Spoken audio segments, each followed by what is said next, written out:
Hello everybody, this is Sanjeet the Idiot here, and today I am re-narrating a match NBZ had against a Rukario Aura Master.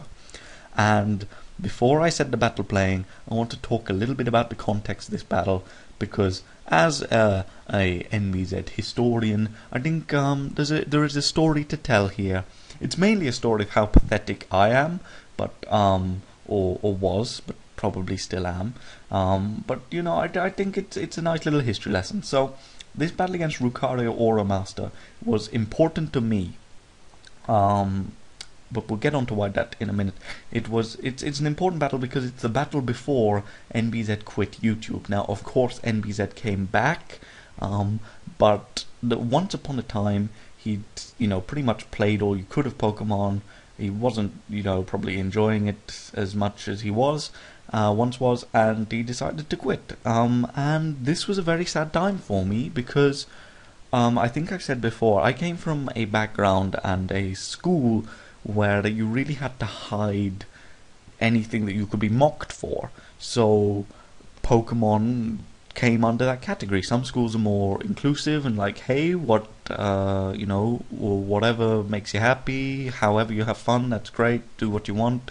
My school was very much like, there was a status quo and you couldn't like anything that wasn't in that, and Pokemon came under that, so I had to hide it. So I was a secret Pokemon fan. Now, I think like most Pokemon YouTubers, in fact probably all, we probably loved Pokemon the most when we were little. And when we came into this competitive game, it was a great way of prolonging it. There was a great strategy in it, and it really does sort of sustain me on an intellectual chess type level now. But I was still buying the games when I was a teenager because I was a big Pokemon fan, and I wanted to play the adventure. I wanted to get 8 gym badges, I wanted to beat the Pokemon League and all that sort of shit. And I think even if it's not the case now, all Pokemon YouTubers probably still had that. We were probably the biggest Pokemon fans back in the late 90s and early 2000s. So where was I in that? So Pokemon was, you couldn't like it in high school, like you'd be bullied, so I had to keep a secret. But I found a guy on YouTube called NBZ who is British, so similar sort of background. I mean, obviously there's a big variation in Britain and in different people, but same country, sort of. And who was roughly my age, who liked Pokemon so much, he was uploading onto YouTube, and he introduced me to this whole competitive metagame environment sort of thing. And this was really cool for me. I'd found someone else who was my age that still liked Pokemon, so I wasn't this weird freak who was alone with it. And obviously I know that's not the case now, but I didn't back then. And so I really got into NBZ's battles, and it was around this time that I went back to the start of NBZ's videos. And I think I watched like 1 or 2 a day over lunchtime or whatever I was doing, and just watched 1 or 2 a day, and filled up his whole backlog. And it got to the point where in late 2008 I was sort of really waiting for the next upload. Like I'd never actually subscribed to him. I never made a YouTube account until Sanjeet the Idiot. And so I was like, I went to YouTube every day, I typed in his name every day, Emperor's Noob, and I was like, is there a new video? No. Is there a new video?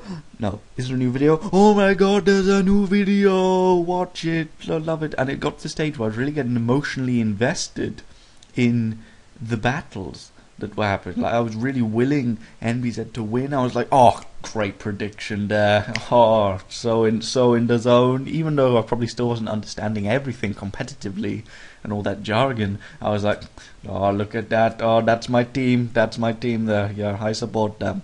So I was getting like really sort of stupidly emotionally invested in the battle outcomes. And then before this battle came out, Rukario Aura Master, I believe there was a big pause.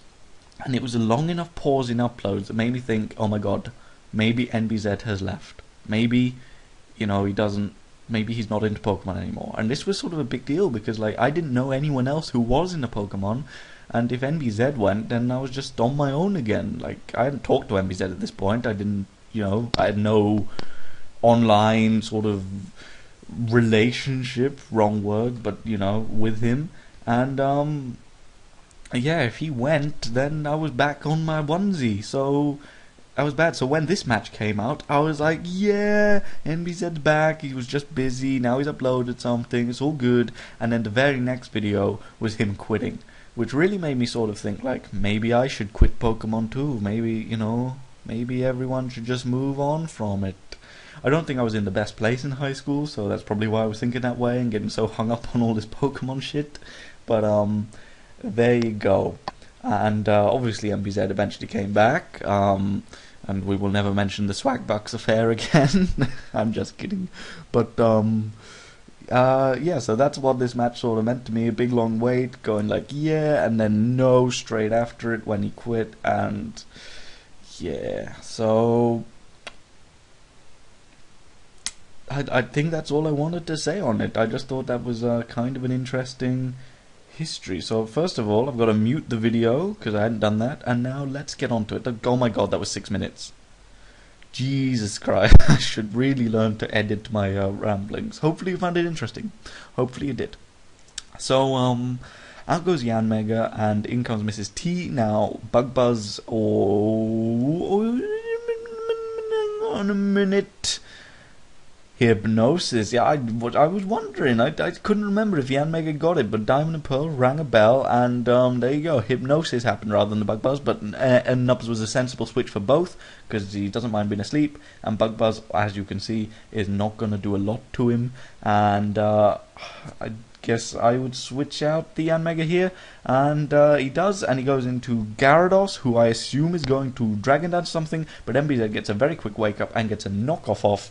And knocks off some leftovers. So I would predict the Dragon Dance here. So I don't know but Waterfall happens actually and does a lot more. And NBZ goes for the Encore. So NBZ was predicting the Dragon Dance, but I guess getting a water move isn't too bad. So NBZ should switch to something that could take a water attack. I don't know what Rukario or the Master's going to do. He's going to switch out. And he goes to Infinite, which is strange because if you switch to something to take a water attack, I'm thinking of stuff like Vaporeon or something.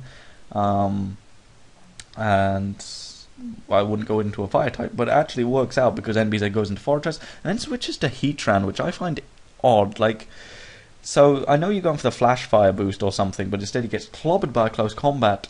Now, from watching NBZ videos, I know this Heatran is Scarfed, but it's not the thing I think of when I see Heatran. I always think specially defensive or I don't automatically think Scarf. I always think there's an opportunity it could be Scarfed, but I wouldn't know. So if I was in Rukario's shoes, I'd have stayed and gone for the close combat and maybe died to the Scarf Earth power. But NBZ predicts him to switch there, and it doesn't work out for me. Hidden powers him. But now he can go into Dugtrio and just go for the revenge kill. But he has lost his Scarf Heatran, who would have been useful even on low HP just to have around. So I think that's an over-prediction on NBZ's part there. In fact, it was an over-prediction. So in comes the Gyarados again. Now, Dickheads is locked into Earthquake, I assume. I didn't actually pay attention, but, what else would it be? So, Dragon Dance now can happen. So he shows he's got it. Now, Fortress, I don't know what you're going to do as Fortress. Can you really damage this thing? He goes for a sub, so that's doubly scary. And he goes for the Stealth Rock, which I think is a little bit confident. Maybe a little bit too confident on your ability to deal with this Gyarados. So it is statusing up. It's statusing up? What do you even call that? He's got 2 Dragon Dances. He's got a Swords Dance up, basically. And he Gyro Balls, which fades the sub. But can you live it now? Can you live +2 from a Gyarados? I don't know. Goes for the Waterfall, and it does a pathetic amount. Wow. Maybe I'm just underestimating Fortress, but I'd have thought that would have done more. Maybe not. Maybe I'm an idiot. I don't know. Maybe Earthquake, would that do more? Or I can never remember what resistances Bug has. So there you go. So Fortress is taken down by the Waterfalls, but did he get a Gyro Ball off? I assume so. And Gyarados is pretty much dead. In comes Lucario, who can go for an extreme speed and kill the Gyarados. So yeah, maybe I'm just underestimating Fortress there. So Lucario's in, and in comes it's going to be a Pokemon, that's my prediction. Yanmega, which makes no sense because Extreme Speed can happen now, Maybe he didn't know extreme speed was priority. Maybe he didn't see that the attack was extreme speed. Maybe he thought he could live one. Maybe it was a misclick. But that was definitely the wrong move from Rukario or a master. And in comes Raikou. And I don't know, you could stay in and go for the close combat. I doubt Raikou can one-hit KO you, but he's actually going to switch out and go into Dick Edge, predicting the Thunderbolt, but actually a substitute happens, which is quite bad, I guess. Yeah, I guess sub is a fairly safe play to go for on his part, because Lucario, would have moved second there unless he went for extreme speed. So, goes for a hidden power, and it's not very effective. What is not very effective against ground? Rock and something else probably, but I can't think of it off the top of my head. So weird hidden power to have if that's rock, because Thunderbolt should deal with flying. Whatever. In comes Snorlax, and it goes for the Earthquake. I always think Snorlax is super bulky, but as you can see, the physical side of it there is not that good, and I guess taking down quite a lot there. He goes for a curse, and it's pretty touch and go whether you're going to live that, but he just does manage to live it and goes for the body slam. Now, I don't know why he'd go for the curse there, because it's not going to boost your defense that much. Maybe he just didn't think Earthquake would do that much. I probably wouldn't have thought Earthquake would do that much if I was him, but it did do that much, and there you go.